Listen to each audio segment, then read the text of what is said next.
हे बरं आहे की आता आजवर त्यांनी कबूल केलं नाही स्वतःच्या तोंडाने मला लय आनंद झाला बघा।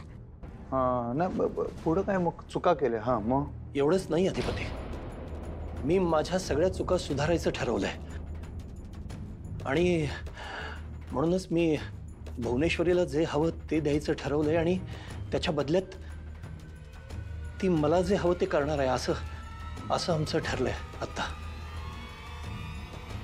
काय पाहिजे तुम्हाला? तुझा संसार।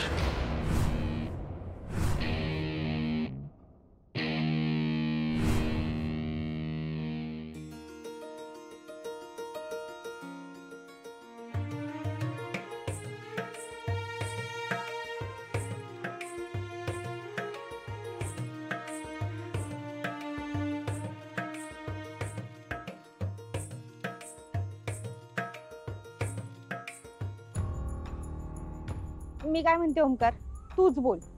तर मी कसं बोलणार? तू बोल। तुम्ही बायका बायका। अरे बायका बायका काय यार, तू भाऊजींच्या जवळच आहेस ना, मग तूच बोल। शिवानी, अधिपती जरी माझा मित्र असला ना तरी तो माझा बॉस आहे ग, त्याच्याशी मी असं डायरेक्टली बोलू नाही शकत।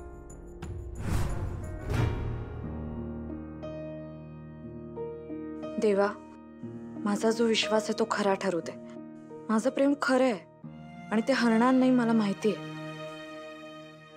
आमच्या प्रेमाचा अंकुर माझ्या पोटात वाढतोय। त्याला आरोग्य, चांगली बुद्धी दे, त्याला परखड होऊ दे, सुदृढ समजदार असू दे आणि त्याला सुखरूपपणे या जगात येऊ दे। अधिपतींचं आणि माझं नातं अधिक दृढ होऊ दे। अधिपतींचं मोठं मन, त्यांच्यासारखं प्रेम करण्याची ताकद दे। माझं बाळ मुलगा असो किंवा मुलगी त्यांच्यासारखं होऊ दे, मोठ्या मनाचं, हसरं, स्वभावानी चांगलं। आमच्यातलं अंतर कायमचं संपू दे आणि आमचा संसार सुखाचा होऊ दे।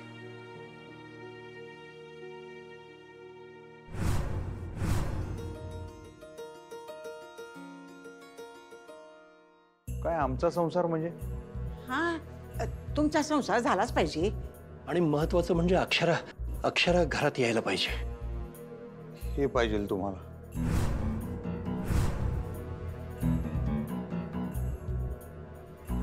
हो, हे हवंय मला, हे हवंच आहे आणि त्या बदल्यात मी भुवनेश्वरी बरोबर लग्न करायला तयार आहे।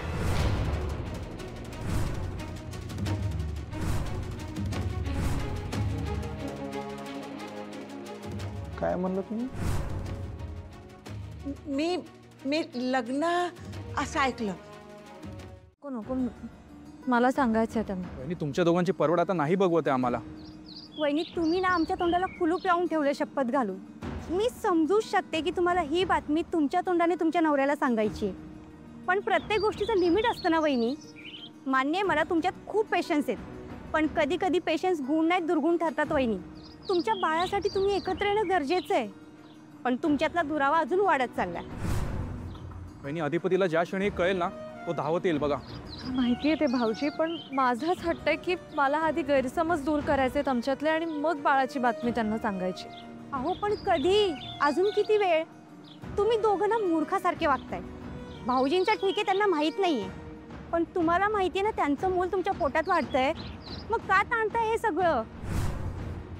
थांबा, आता आम्हीच बोलतो, आम्ही सगळं सांगणार आहे भाऊजींना। वहिनी, बाळ होणार आहे तुम्हाला आणि तुम्ही हे सगळं करत बसलाय। बाळासाठी, बाळाच्या वाढीसाठी हे चांगलं नाहीये, का कळत नाहीये तुम्हाला?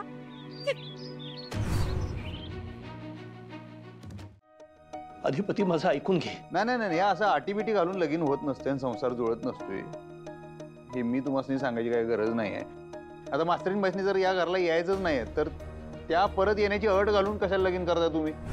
ती अट काढून टाका पाहिजे तर, मग माझी काही ना नाही।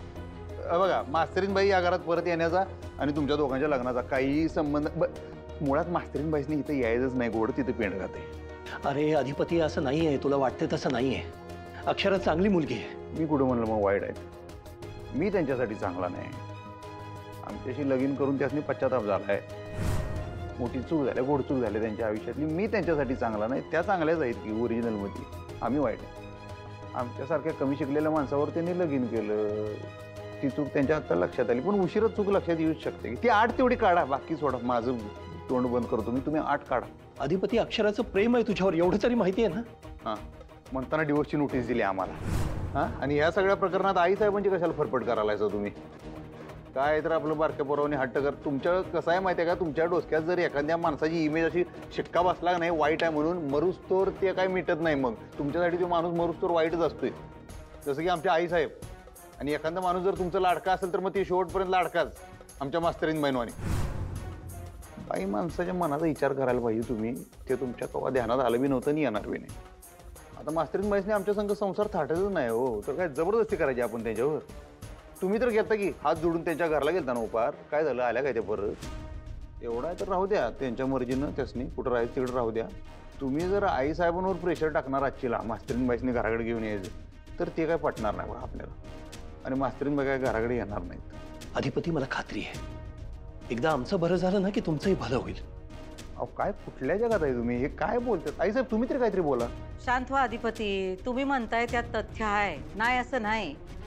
नाही आई साहेब हे यांचं असंच आहे. यासनी काय वाटेल ते करून मास्तरीन बाईसनी घराकडे घेऊन यायचं आहे. आम्हाला पण त्या घरला आलेलं चांगलंच वाटणार आहे की हो, आम्हाला त्या घरलाच यायला पाहिजे आहेत. पण हे असं करून नाही. म्हणजे हे लग्नाचं प्रपोजल ठेवायचं आणि त्यासनी घरला घेऊन यायची आट घालायची, म्हणजे हे काय हे व्यवहार झाला म्हणताना मी म्हणतो ना, हे काय बाजार आहे वे?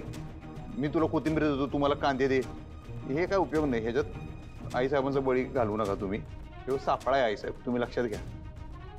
शेवटी फक्त दुःख हात येणार आहे तुमच्या, बाकी काही नाही. आणि मला ते नको नको, आपल्याला नकोच आहे. दुःखाची सवय आहे आम्हाला अधिपती. दुःखच तर सोबत आहे ना व.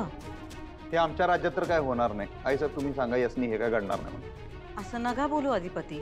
अहो पण हे लगीन प्रेमातून होत नाहीच आहे. पण लग्न होतंय ना व.